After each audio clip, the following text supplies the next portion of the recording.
Nobody brittles a man, nothing. All they bring money home, they provide for the household.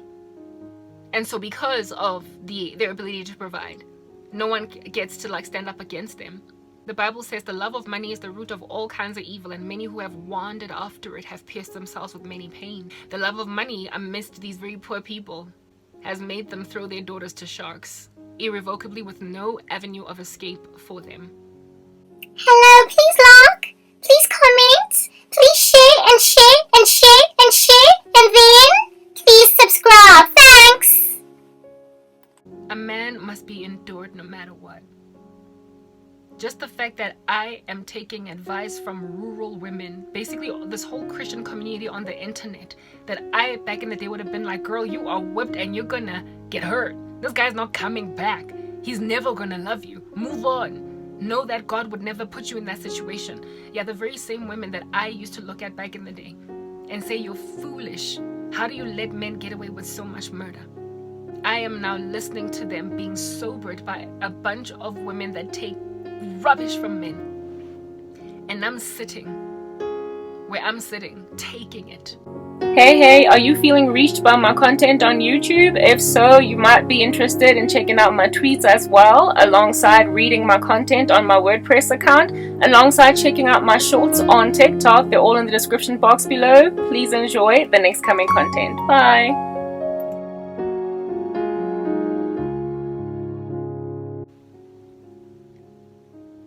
So feminism, in its purest definition, was my mantle. I wore it, and I wore it high, and I wore it proud. And I came to Christ, and that's what had to be uprooted. Feminism does not forgive men. It does not respect a peaceable and a quiet spirit, a tranquil woman that is quiet. It does not respect biblical womanhood at all. It imagines that lady is weak. And I came to Christ and I found that out. You know, when you go to university and you study a lot of theory, but then when it's put into practice, it becomes a whole nother thing. Like, I often wonder how students that study computer science eventually come up with an entire system using ones and zeros. It's beyond me. They study the theory, the binary code. They study it at varsity, and then they have to go into the workplace and apply that very technical thing. It was like building a whole brand spanking new system with a developer course theory in my brain, applying biblical principles to a woman that is a recovered feminist. Feminism, to me, is the tantamount of an alcohol addiction. Imagine going to the Alcoholics Anonymous meeting, AA. You're like, hi, my name is Dude Man, and I'm an alcoholic. And they say, hi, Dude Man. And Dude Man gives his testimony, and he's like, I've been an alcoholic for 20 years, but I've been sober for the past 5. So basically, Dude Man never gets to say, I am not an alcoholic anymore because I haven't drunk any alcohol for the past 5 years. He says, I am an alcoholic and I've been one for 20 years, but I've been sober for 5. Well, feminism for me is like an alcohol addict. Hi there. My name is Karabo. Hi, Karabo. And I'm a feminist. I have been a feminist for 37 years. But I've been sober for 8.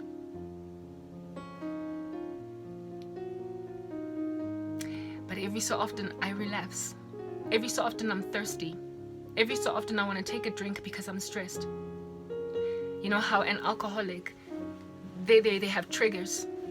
Perhaps maybe stress at work or the death of a child or something happens in their lives that makes them relapse. Well, the thing that could make me relapse is a bad man. The thing that would be my trigger to go back to alcohol is a misogynist, is a flagrant fool, is pretty much the kind of man that my grandfather was. And I wouldn't be able to have the staying power, the endurance of my grandmother. The Bible says that you must endure evil patiently. Why would I not have the staying power of my grandmother? Because my grandmother never knew what it's like to have her own paper. My grandmother was always dependent on my granddad.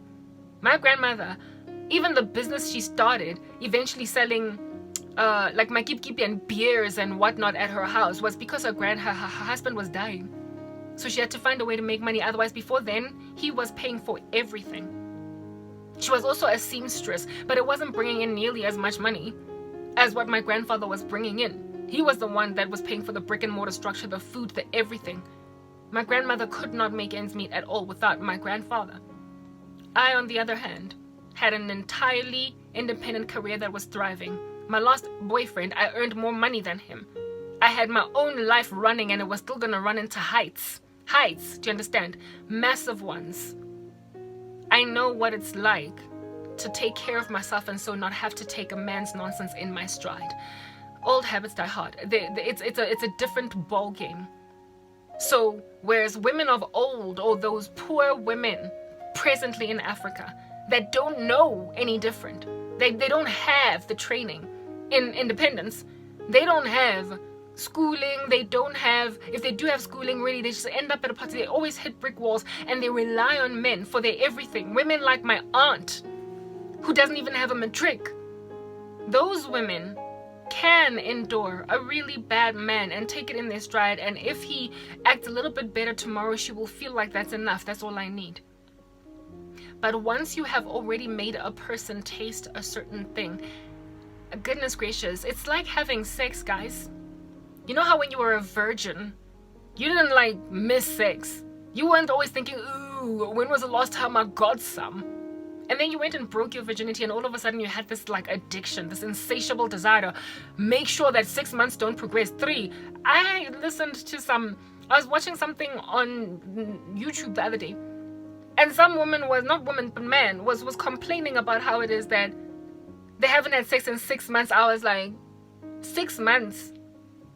Dude, for me it's been 11. What do you mean 6 months? Did you mean years? It was a Christian testimony. Hey Batung, it was a guy claiming to be a child of God.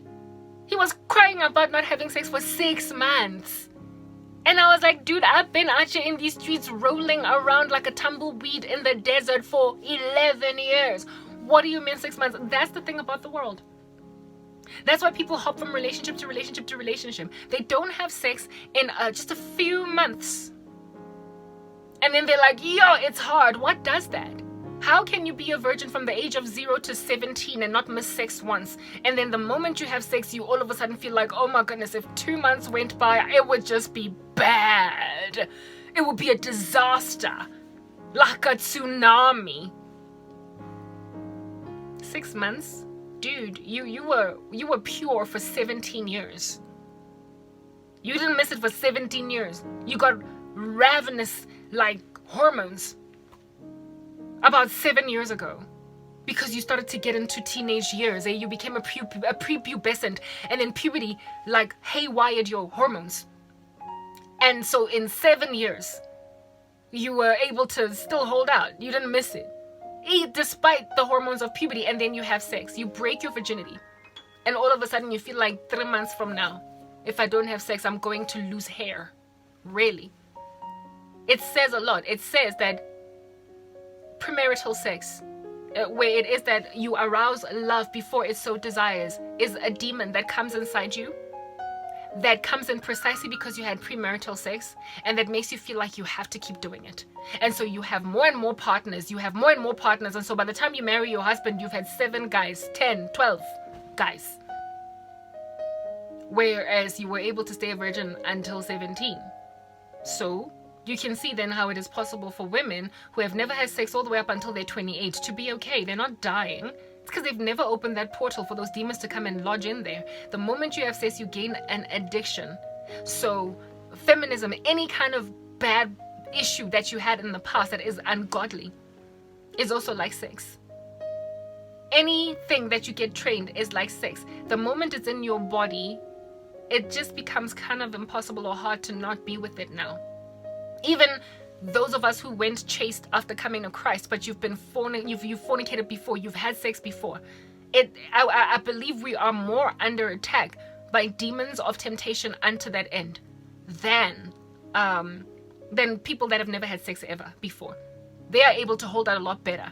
We are more likely to capitulate to things like masturbation or even breaking our vows of chastity, watching pornography, like random stuff, because we remember we've had sex, we have experimented with the stuff, and so demons of sex will always harass us. So if you have walked in a particular sin, it is far easier for you to default back to it, and the triggers that can bring it about are also a lot more readily available to the devil to use against you.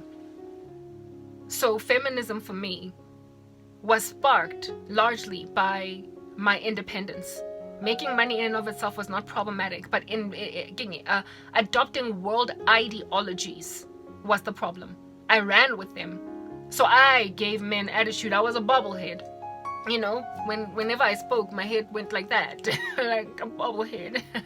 Whenever I spoke to them, because I had my own money. What are you talking about? Like, I'm strong. What's wrong with you? So I became this like thing that was kind of insufferable to men. And you know, these men are also very what is this? They're also for right reason really agitated by independent women, because we have this mindset inside us that I don't need you, but I want you. What man does not want to be needed? He's supposed to be needed. They're supposed to be needed. That's how God intended it. The Lord intended for us women to need our men in the worst way. But we're all sinners in this equation, and so needing someone that can't comprehensively love you the way that Christ loves the church is a danger for you as a woman. It is a risk. But that risk is significantly reduced by holiness, by piety, by redemption. When they get saved, they become less likely to break you to smithereens irrevocably. They wear a godliness, and they are made to go to war with the body of death. They also are made to strive for biblical manhood. And so because they're made to strive to be biblically like men, like Christ would be, they then strive to love you as Christ loved the church, which is why it is important then to wait on Christ for a man that has been chiseled and kind of fixed up and all that jazz, unto the strong desire for godliness. If a man strongly desires godliness, he will strongly despise temptation against that godliness. It's not that it's not going to come. It's not like that offense is not going to come. It will come. But just like Karabo loathes today the prospect of falling back into that feministic mold, but I'm tempted. I've got a trigger right now. I'm tempted to just bobble head where men are concerned, because I am lots of us. I'm upset. But I understand it's ungodly. I know that God doesn't like it. I know I'm not right. I know I'm not in right standing with him if I go out like that. So therefore, I am striving against the desire to go back and feminist up my entire ecosystem like a, salt shaker on some fries or something. It's exactly like sex. The temptation might be there to go back and do it, but goodness, you've been chaste 11 years. Why would you want to break your vow of chastity? Wait on the Lord.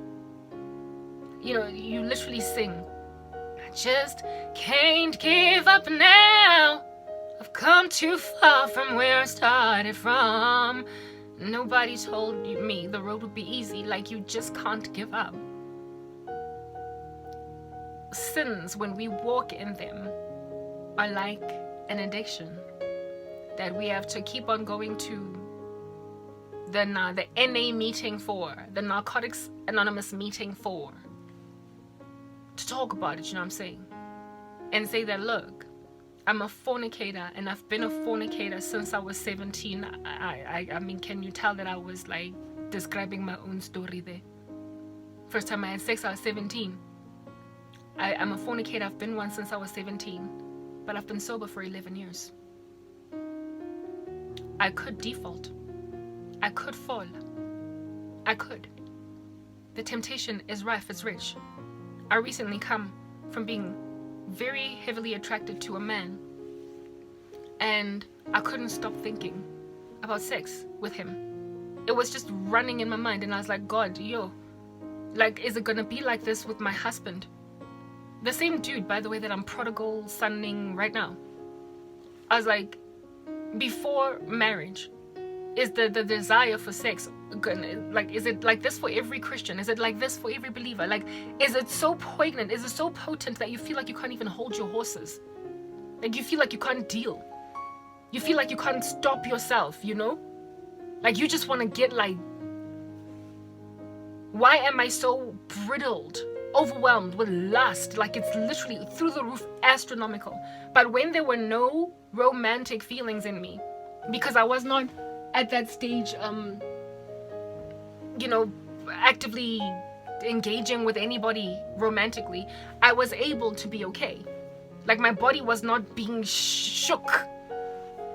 My body was not being shook into some strong desire because I didn't like anybody. I wasn't attracted. I wasn't in love with anyone. And then I fell in love, and it's like, you know, it just felt really heavy to a point where I felt like I can't deal, like I can't handle. Perhaps the longer you wait, the more intense it becomes. So the risk is there of falling into fornication then. So yours is to recognize when a trigger is in your environment and flee. Flee from the wrath to come. Flee from fornication. Flee from that which is going to stumble you. Flee. You must spot the risk and then run in the opposite direction. So no one is going to come and take away your sobriety of 11 years and make you start counting from 1 again. From month 1, month 2, month 3, 1 year. Yo, guys, I mean, all that work and for what, you know? All that work and for what? So feminism for me, and fornication, any sin that you can think of really, is that addiction. And the trigger for me with feminism is a misogynistic men, just these uncultured, unruly men that, I mean, you can tell even in the way that I speak. These men that feel entitled to a woman's respect without any real godliness in them, without any real honor in them. These men who feel entitled to a woman's respect without in and of themselves being self-respecting. They can't stay chaste. They don't have a strong fervor for Christ as you do. They're basically prodigal sons. They have gone on right ahead to grovel around in these streets as lost sheep. They living lives that look very much like those of the world. They have backslidden. They're eating mire. They're swimming in the mire and they're eating vomit after having vomited. They look really bad. And so you are indeed in a position, it's like you're earning more money than them. You are in a position as a woman to be like, I don't need you, you need me. I kind of want you around, you're entertaining. But frankly, I don't need you. I already got Christ, like really, I'm saved. And on top of that, I've been chaste for 11 years. Last time you had sex was like 7 months ago. Come on, give me a break. You have not been walking straight with Jesus. Like, can you hear the condescension in my voice right now? That is something that is a temptation that is coming out of me. It's like feminism is coming in me. Like, you know, the way that you would react as a feminist when a man is passing you shade, giving you grief, is cheating on you, but you're independent. And even though you might be a baby mama, you're telling yourself, whatever, my kid is one day going to be like, because you were a deadbeat dad. Humility comes before honor and pride before a fall. We don't get to claim all of our credentials and our beautiful stats in the presence of a person that is staggering about like a drunkard. Why? Because we have a responsibility to snatch souls from the flames of hell, to go and make laborers in the harvest that is plentiful while the laborers are few, to go and make disciples of all nations. Literally, we are different as Christians. We don't respond to world affliction the way that world citizens respond to it. Like, man is made for affliction. Those are the scriptures. But those of us who are in Christ deal with it very differently. We do not repay evil for evil, but with kindness we heap coals of shame on their heads. So we don't have the liberty as women who understand that we are holy, we are chaste, we are consecrated, we're very godly. And God has shown us that our husbands are these unsavory, fallen fools that are just flagrantly abusive and disrespectful. And on top of that, given how godly I am, you're not in my league, guy. It is a bad thing to be a woman in the rural areas struggling poverty, dealing with an abusive husband.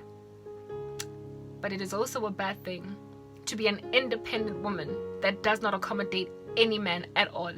and are unforgiving, disrespectful, and keep on telling men, I don't need you. It's not supposed to be that way. But what in the world then is the sweet spot? Like, what is the breaking ground? What is the center? Like, we of course cannot allow ourselves as women that are very godly to be wed off to unsanitary men. And we also cannot down our godly tools because they act this horrific way towards us. Because we're godly and they're not. They're in a compromised state right now.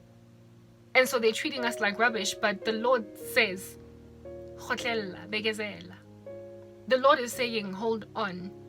The Lord is saying, endure evil patiently. Whew, guys. That is a script. Like, the Lord says we must patiently endure evil.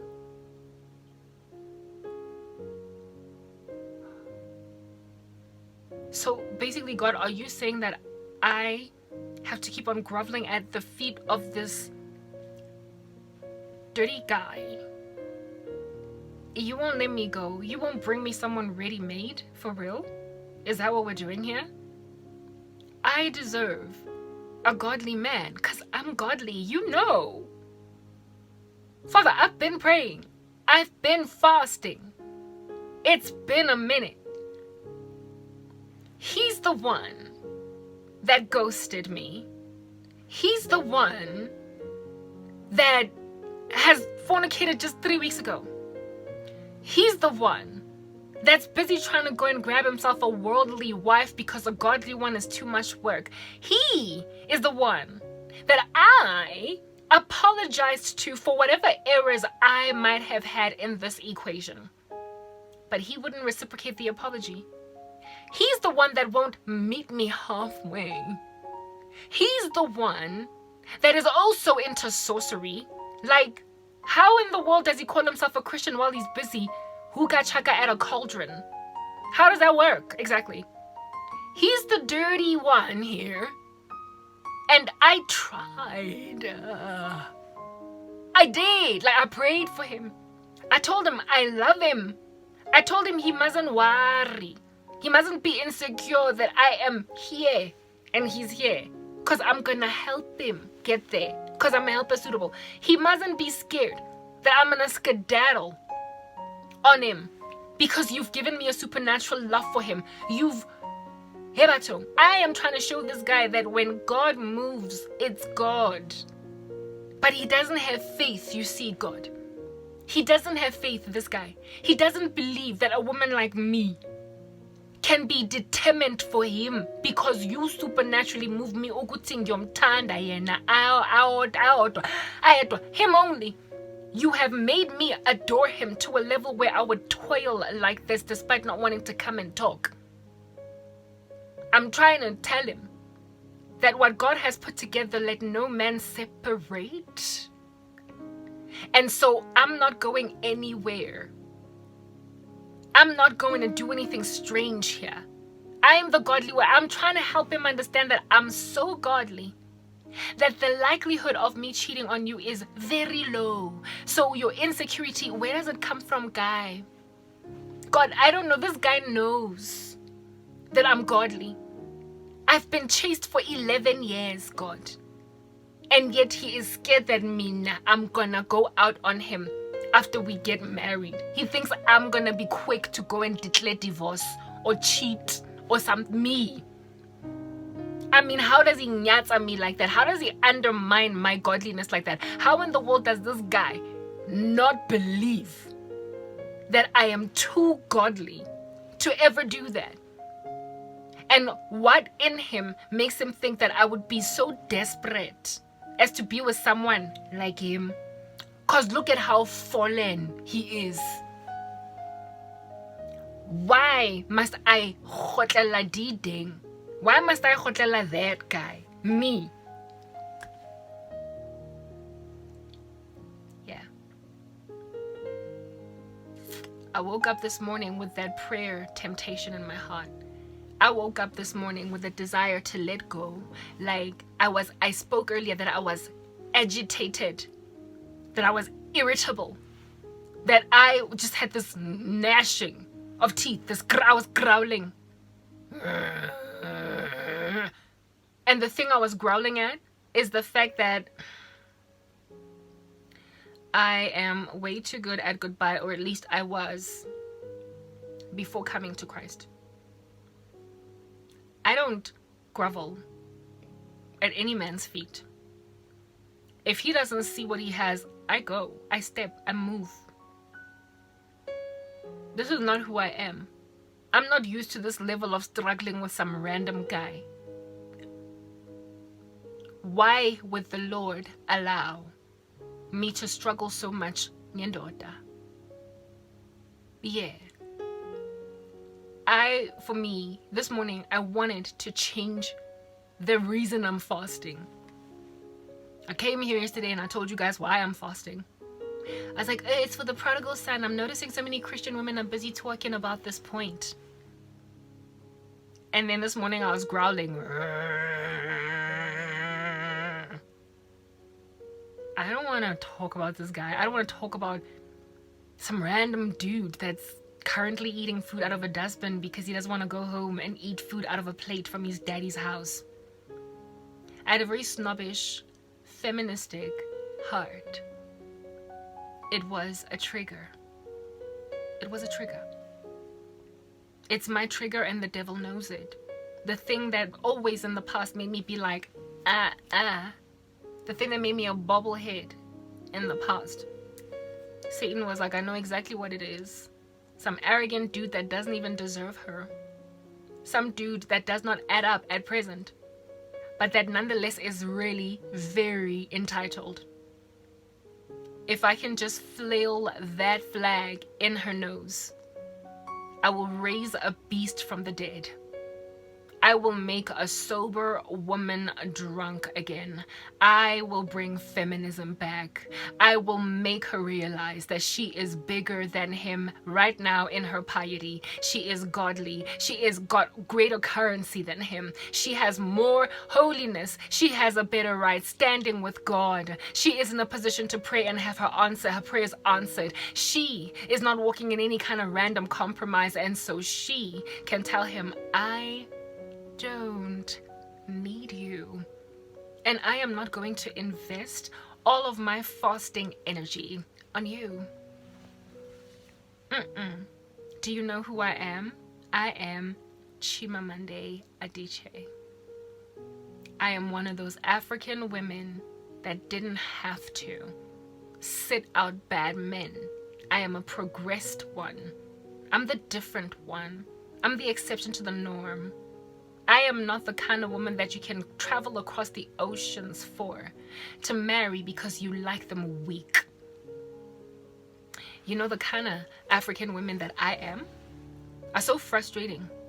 Let that not be a curse on my life. The kind of African woman that I was so frustrating to,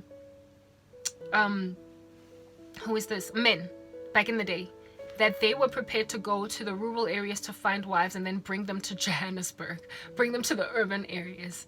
Like, go and grab some poor chick and bring her into the house, clean her up a little bit, because this one is going to know her place. She's going to need you. But every time they did that, they developed crushes on women in the office where they were working, and so they always cheated on these home-based Stepford wives of theirs that they fished. So they just stayed monsters. They were frustrated by the attitude of the feminist, but they were also somehow strangely drawn or attracted to these very ambitious women who don't need them. It's like they wanted the best of both worlds, like playing or pitting them against each other. So everybody gets hurt in the equation, both the fervent, feisty, corporate girl and the girl that was taken from the village.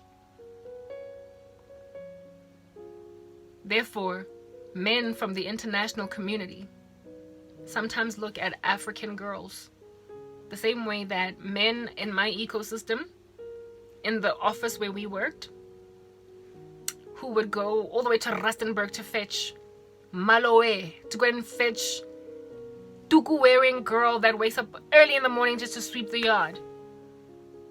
Go and fetch her over there and then marry her, bring her to Joburg. Yeah. But now what's going on is that the glory and the beauty, thanks to the internet, social media, TikTok, of African women is being recognized. It's being noticed by men of the international community, and they are uncomfortably expecting us to be original raw women that they can just grab from the US where they're at, or from the UK where they're at, from Australia where they're at, and just bring them into their house. They're gorgeous, they're raw, they're beautiful, but they are old school women that understand that a woman must be here. Old school women that understand that a woman must be here. A woman must be clothing children. A woman must be cooking, baking, like singing, wada wada in the house, being merry, and just take all the nonsense in his stride, that in her stride that he brings her way.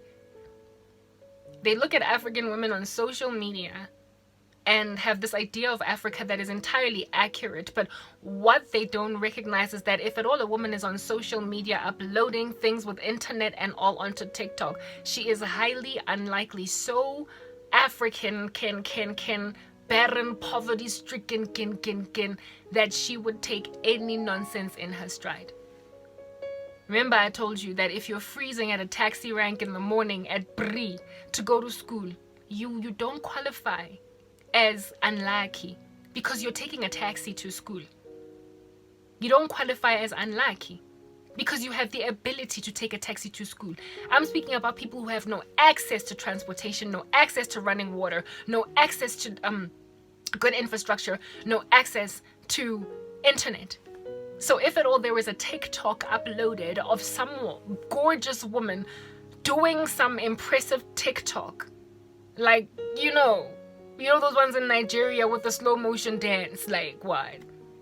If there is a woman like that, looking all Africanized, and the background looks all Africanized, eh? It's like dirt road. It's looking all kraliki. It's like a little bit of a fence there, eh? No brick and mortar, no tar, eh? You see a little bit of a cow in the background, and you be thinking, yeah, no, that's my kind of girl. If I can get a hold of her, to contact her on social media, we can talk. And then I'll go fetch her from Africa, and I'll have this glorious, beautiful English-speaking queen that gets her place. And then you start to talk to her, and then she's like, rrr, rrr. And you find out that she's one of those feminized ones. Yes, even though she's living with some cows in the background, and there's like a little bit of a kraliki, no tar, just dirt, and it's, yeah. And you're like, no, but she was supposed to be typically African. She was supposed to, they exist. But unless you want to go and grab yourself a plane ticket, okay? Go to JFK airport, fly to South Africa, go to Rustenburg and find some chick that has no access to Wi-Fi, that gets told by her grandmother that monna wa khotlelwa, indoti ya khotlelwa, ya bekezelwa. A man is endured. Unless you go and search Africa in a part where no access to amenities is possible, you're not gonna find international men that have got a fetish about African women. You're not gonna find that docile queen that does not argue. If she's on social media, she's gonna fight you. She's gonna scratch you. She is going to be beastly, basically. She's gonna be a feminist. They are a small percentage. Social media has lots of people on it, billions, but the great majority of the planet has no access to the internet. We forget that. There's so much bustling activity on social media that we think that the whole world is just like, it's interconnected with all of these telecommunications towers and everybody's talking. No, please, statistically we know it's factual that most of the world is unreached, most of the world is without communication, most of the world has no means to transportation, most of the world is not even what was the word that I'm looking for? Globalized, like, the mentality or the desires of the global elites. I often wonder why they feel so strong, because most of the world doesn't even know who Klaus Schwab is, who Mark Zuckerberg is, who Bill Gates is. Most of the world is in the dark, guys. So those of us who know these things are a small percentage of the global population, but we look many. We look many as we skyrocket people's numbers on YouTube. Videos that sometimes get 1 billion views, and you think there are so many people, so many. You literally think the world is just cluttered with these dancing children on TikTok. No, they are a pin drop in the ocean in comparison to the grander population of the earth. Most of the world is unreached by internet and social media. Globalization has made it possible for a lot more people to communicate with each other. But understand that those cute African girls doing those TikToks, those cute African people doing those videos on YouTube with their face beats, looking all gorgeous, showing their backgrounds. People love to learn the cultures of other people.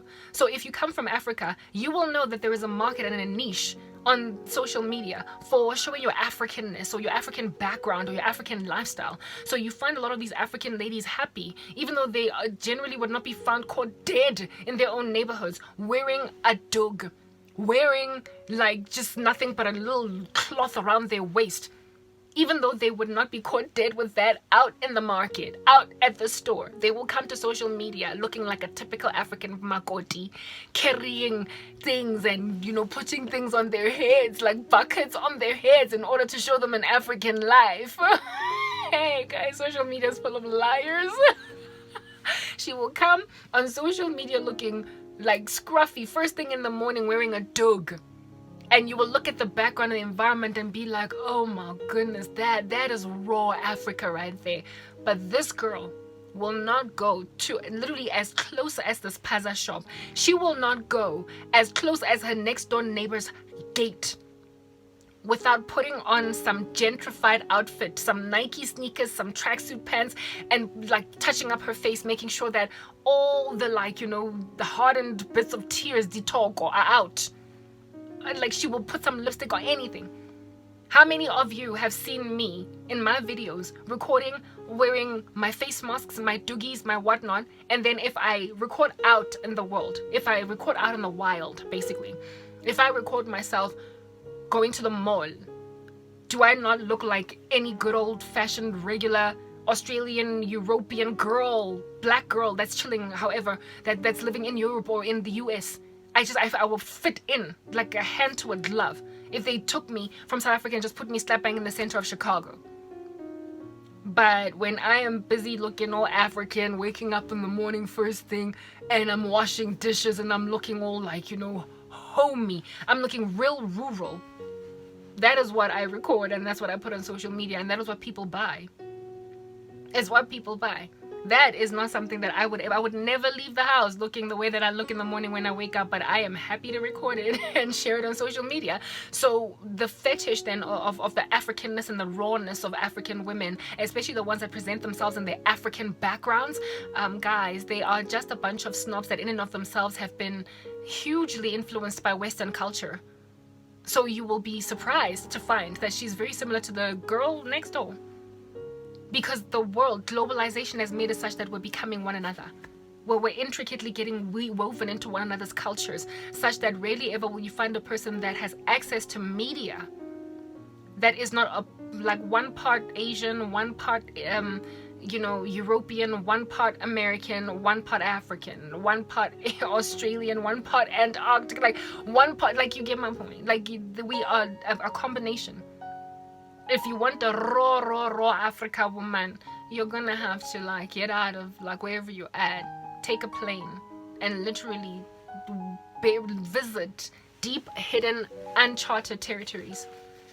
And there, she might not even speak English. She might not even know how to speak English. So a misogynist then that is attracted to the beauty of African women on social media will be sadly and very uncomfortably so annoyed with how much like American woman she is. They will go on and call her typical. My goodness, she's also got that big mouth. My goodness, she's also got that, my word. And that's what's going on right now in the world. There is a huge fetishizing of women like me, African women. They're like, the world is noticing our beauty, and they are like thinking that we're these wild exotic things that, you know, I will cross the oceans for you, I will come and I will grab you from Africa. But goodness, you're not gonna find me on a zebra. You're not gonna find me out in the wild.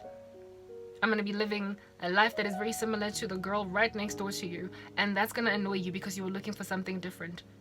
So globalization has made then godly unions ever more difficult because of the lack of desire for men to actually get godly. Africa is one of the is among the continents that remain on the earth where women still have not gotten their own. They still are not working. They still don't have independence. They still take a lot of rubbish in their stride. They still are with abusive men. And so men who don't want to change are trying to find wives in Africa. Coming to America was a prophecy, guys. In that movie. Except instead of taking an American woman and taking her to Africa, it's taking an African woman and taking her to America. It's a total prophecy. I'm coming to America. Yeah, no, they have absolutely misinterpreted and misunderstood what's going on. The world loves to study other people's cultures. So many people bring their cultures forward on social media, teach the world on that because it's a niche, it's a market, it is wantable. It is needed. People desire to see all the multiple colors and the cultural depth of Africa. They want to see it. They want to see it in Asia. They want to see it in Europe. Whatever might be all these cultures across the world, people want to see it. They want to learn. But we are gentrified. We are Europeanized, Americanized, Africanized. Like literally the lines have been blurred. Everywhere where we go, the lines have been blurred. So what needs to happen then? People need to become godly. That is what needs to happen. Our men need to repent. There are no longer any places found in this world where you're not going to have a woman that has some kind of a feministic history that they're trying to get sobered from. Feminism is something we must be cured from as the church. We are making war with that body of death. But understand that misogyny and a desire to reduce women to these women in the house that do nothing and that don't argue with men, that don't fight with men, that don't put to death or attempt to the indiscretion of men. That is an era that came and it went. Most women of today that you will meet will have some kind of memory of having it better than what they're dealing with, and so divorce will continue to happen. Fights will continue to happen. When then you want to eradicate divorce, if at all, Karabo does not want to default after being sober for 11 years, back to a feminist. She has to meet a man that is trained then to love Christ, love his bride as Christ loves the church. That's how you rescue a marriage in the 21st century. You become godly. You become godly and go back to biblical principles. Biblical godliness is the love of Jesus for the church in men. So even though the woman is basically at your mercy, even though God has made you head over her, even though she needs you in a way that she cannot deny, even though she has been laid waste apart from you, even though there is no hope for her without you, like my life, you cannot then abuse her because of that knowledge. There is no hope for the human race without Christ. We are entirely at his mercy. We do not have any other option. There is no way, no ticket out of hell apart from him. Does the Lord then, based on that knowledge, just abuse us, leave us parched, leave us hungry, leave our lands in drought with no food, give us no hope, no future? Does he then be like, try and make it a hell, not hell, heaven, because I've given you the gospel? Has he also decided not to give us the gospel? No. We love him because he loved us first. We love him and he loves us also freely. He does not abuse his power over us, his authority. He knows that we are at his mercy, but he is loving in spite of it. And so we are secure in him. That is the love of Jesus Christ for the church. And if Christ charges men to love his daughters the way that he loves the human race, the church, then men ought to recognize that, fine, very well, she needs me. And without me, there's no hope for her. There's no way she can look. My particular situation is literally exactly that way. I have nowhere to go. I have nowhere to look. I have no future. I have been destroyed, devastated. I have been uprooted from my former prosperity. I have nothing to my name left. I can go nowhere. Basically, I'm facing death, tantamount of hell. And so I am at the mercy of a man, entirely. The way that Jesus, we were and still are at his mercy. But unlike Christ, he's leaving me to die. He's just watching me flip around like a fishy that's been taken out of the water and is waiting for me to take my last breath. That is the man that I am on an assignment to wake up from the dead so that he can rescue me from my horrible family, from my horrible life, from death. I am literally facing death. And this man, I am fighting for his life so he can rescue mine. And I keep going to God. And I'm like, but Father, you've got power to restore me to my life. You've got power to give me my career back. You've got power to boost my YouTube channel. You can do whatever you need to do, you want to do, to help me find my independence again so I won't need a man. Why won't you do it? And the Lord's answer is, because I don't want you to go back to your old self. You asked me to uproot the feminism in you. You asked me to uproot the way you were raised. You asked me to uproot your generational curses. You're not going to ever be okay for as long as you believe that there is no way that you can ever be loved unconditionally, that there is no way that you can ever be cared for by someone, even when you are at your most vulnerable, having nothing to your name, having nothing at all that you can hope for. You will never ever get your prayers answered. When you came to me, you asked me to uproot the generational curses on your family of too much strength in women, where they pretty much run the show. You wanted to dissolve the matriarchy in replacement, in exchange for the patriarchy, because that's what I ordered. You said yourself that you want to feel like a girl. You want to feel like a woman. You want to know what it's like to just sit and have a man literally carry you. You asked me for that. Well, with your strong, thriving career and your trajectory within academia, with the mindset you were raised in, with the kinds of demons in your mentality that were hovering about you, there was no way you were going to get that prayer answered. So I took away your career. I took away your degree. I took away all that in order to give you what you asked for in prayer. You wanted a man that would love you as I love the church. You wanted a man that would love you in spite of you having much. A man that would not harass you because of what you have or don't have.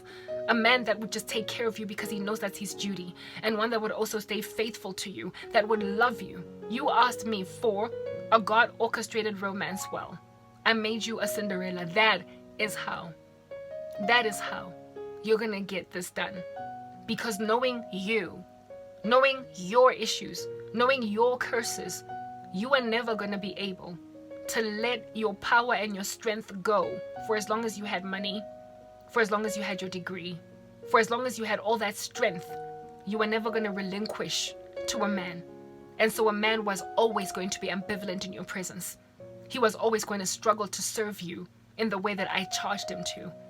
So God then made me make war with men, basically, until I got to a place where I was so barren, so bereft, so alone, with nothing, with no hope, that literally I've been reduced to a damsel in distress. But one that has memory of independence. What then need I do? I had a man walk, we were ever at war with each other. He expected me to just sit around like a duck, be a typical African woman that endures a man. And he was unsavory.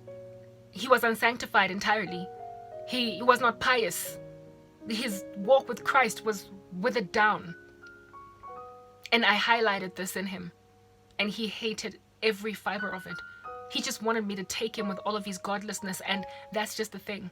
I was godly. And I knew what that godlessness would mean for me. But because I'm godly, I pretty much told him that I don't need you. You need me because I'm the one here that's seated with Christ. I'm hanging out with him in his throne room. I don't leave his sight. I'm the godly one here. You are unsanitary. And so what has he decided to do? He has decided to pretty much prove to me that you need me. And he has left me languishing and groveling. And he has no intention or no desire in him at all to actually really truly give his life to God. He wants me to capitulate to his unsanitary ways. He wants me to capitulate to his ungodliness. He wants me to come down to his level. And I'm like, but I am the godly one here. I am the one here that you should aspire to be more like. You should try to come up to where I'm at. You should be striving to have a strong relationship with Jesus. Why is that so difficult for you to get? Why is that so hard for you to understand? And here it is that I'm here now, listening to all of these women on the internet talking about prodigal men and whatnot. And this morning I was like, these women are crazy. All of them are crazy. They're chilling outside men's lives. They're chilling outside cemeteries, tombstones of men. And they're preaching to dead souls that will never come alive. They're all so godly. And when they describe their men, they sound like the one that I am bleeding right now from his ghosting of me. And I'm like, where in the Bible is there a story where a woman had to hover around a man and grovel so badly so that he could finally go and turn to God? Where? I am trying to make an excuse. I'm trying to find a reason to walk. I am trying to find motivation to get out without feeling like this is my lost opportunity, my lost chance.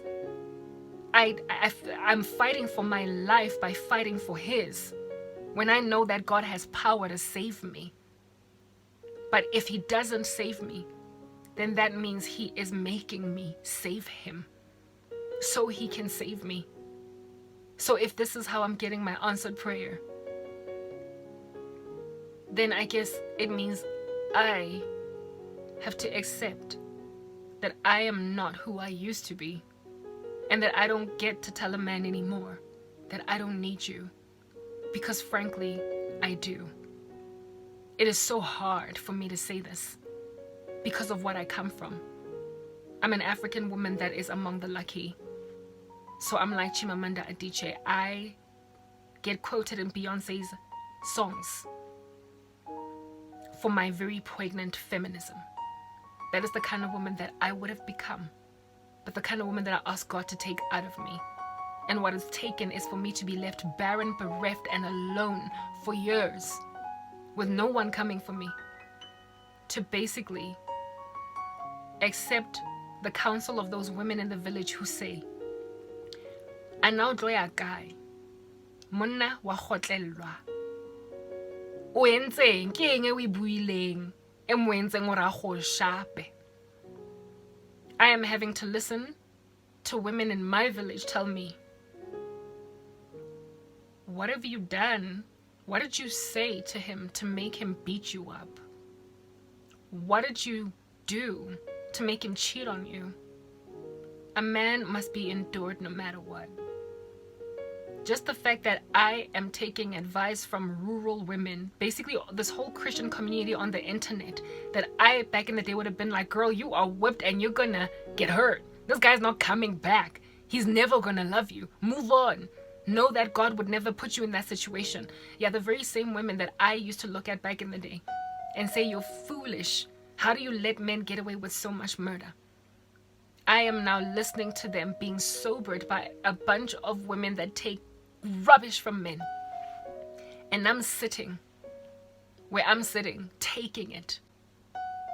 But at the same time, I'm like, if I take the nonsense of a man, then the nonsense of a man ought be fixed by my taking that nonsense then. You know the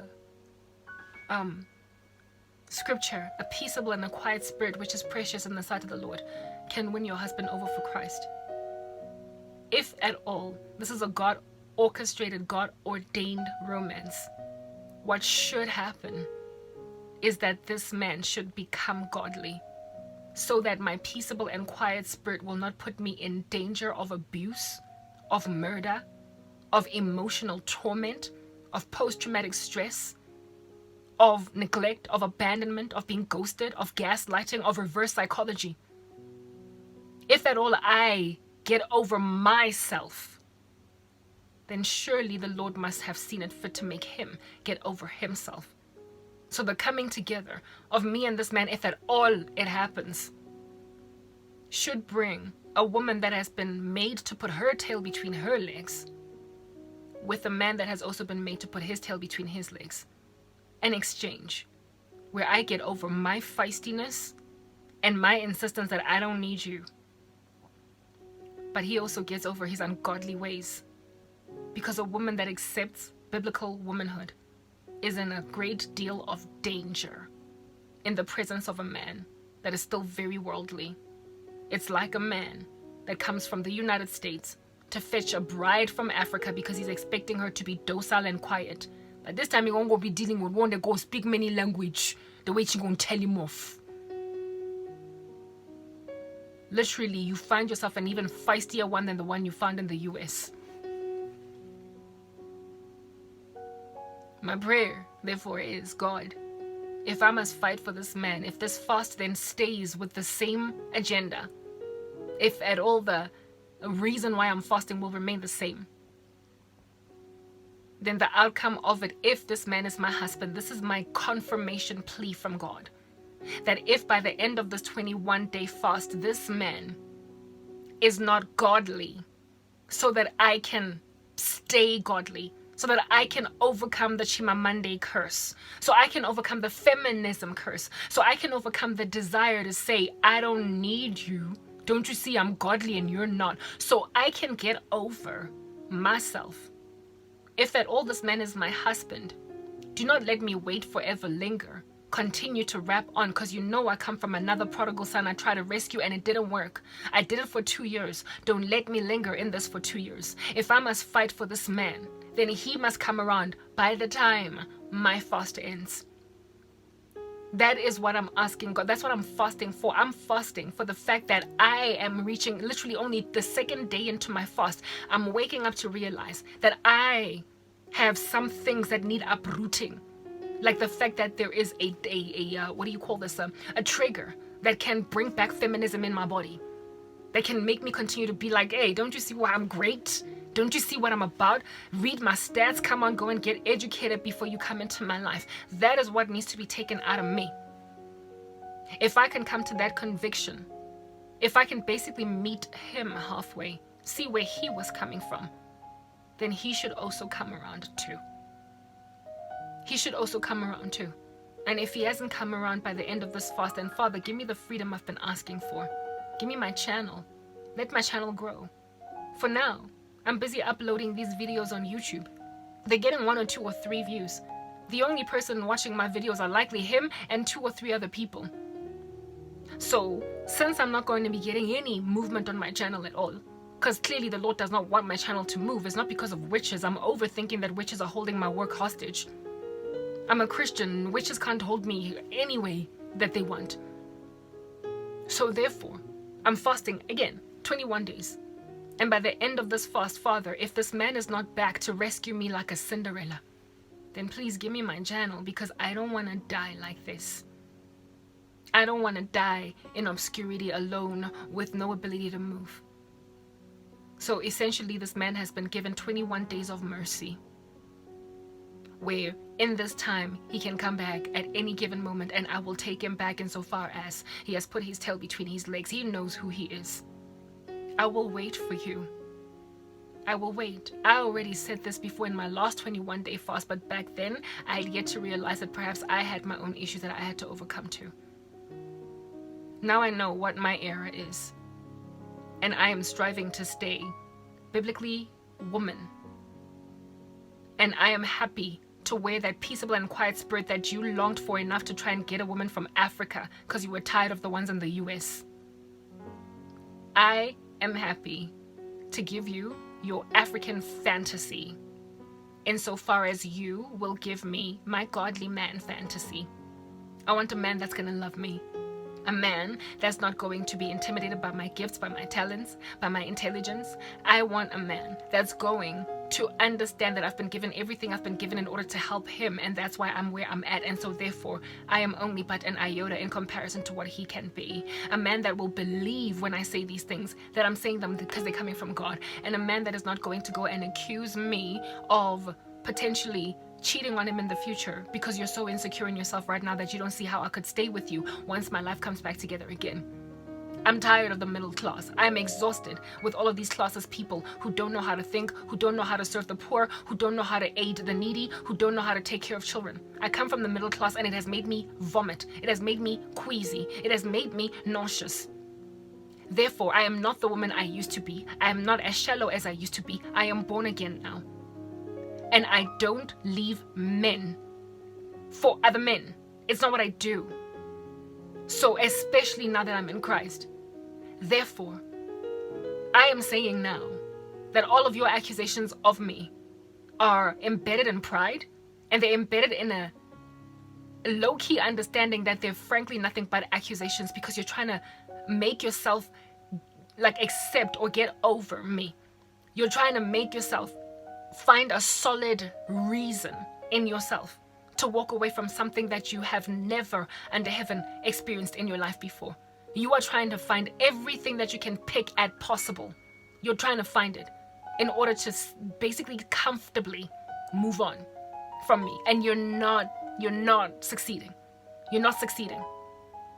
I told you that I would never hurt you, and I think it's obvious, but you want to blame me for something because you are so blameworthy in so many regards that you imagine that insofar as you can shift the blame, then it'll make it okay for you to ghost me like this, to leave me barren and isolated, lonely, to leave me after loving me, to languish over you while I deal with family members who don't even care about me in these cold conditions. I am basically saying that I will let you come back because I, frankly, am humble enough to acknowledge that I still love you and I miss you. But I cannot be with an ungodly man, and what you are is ungodly, and it's clear. You are unserving in a way that I'm not. I am full of service and you're not. I know where you can go. You know where you can go, but you're lazy. Let me do my job, and I will then let you do yours. But if you don't want any of that, my prayer is yet again, since I've humbled myself yet again, Lord in heaven, take the feelings away, help me move on, give me my channel, help me grow, so I can make money and move out of this horrible environment where they treat me like trash. Help me go and do what I need to do, and meet the man that is then supposed to truly indeed be my husband if this one is not. But do not let me languish and labor over another man, because I did try to rescue a prodigal son before, and back then I was so fervent and so determined and so disciplined in my calling over his life that I never dropped the ball until I found out he married another woman. I don't want to get hurt like that again, and I don't want to labor for long again.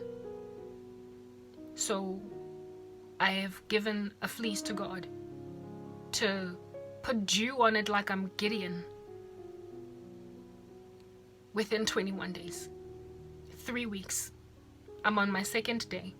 It ends on the 10th of June. I'm probably going to lose count along the way, so we know it ends on the 10th of, I don't know if it's June or July. It ends on the 10th of July.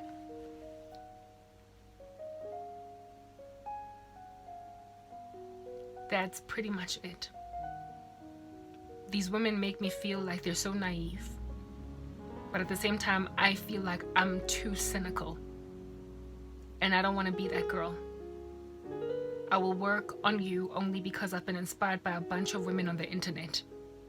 They are those women around the one in the rural areas that are busy telling her a man must be endured. I'm literally sitting them out, even though it's against everything that I was once, and that beast wants to rise from the dead again. I will listen to these women one last time, and if at all they are wiser than I am, I will find myself with my husband back in my house, but he will be godly. That is the only way such a humble woman makes sense in the life of a man. I will wait for you, but only for 3 weeks because I've been waiting for 11 years. It's only fair for me to give you a timeline. That's all I'll say. Women, I hope you've been edified by this. Those of you who are prodigal son catchers or pursuers, like whatever, you're just waiting for this guy to come around, you're praying and you're fasting, join me so that we can all find release from these men who are stringing us along, quite frankly. It's ridiculous on the internet. Some of them have been ghosted. Some of them have been, they've had these men move on with other women. Like, for me, it's really, and yet they feel as if though God is telling them, wait, he'll be back. Yo, how long? Come on, there's got to be a deadline to this. There literally has got to be a deadline. And for me, I've set it at 3 weeks. And that is only because I've been waiting 11 years and I'm 37 turning 38. I literally, ain't nobody got time for this. Ain't nobody. Hope you've been edified. I'm signing out in Christ's name, Cran K. Bye.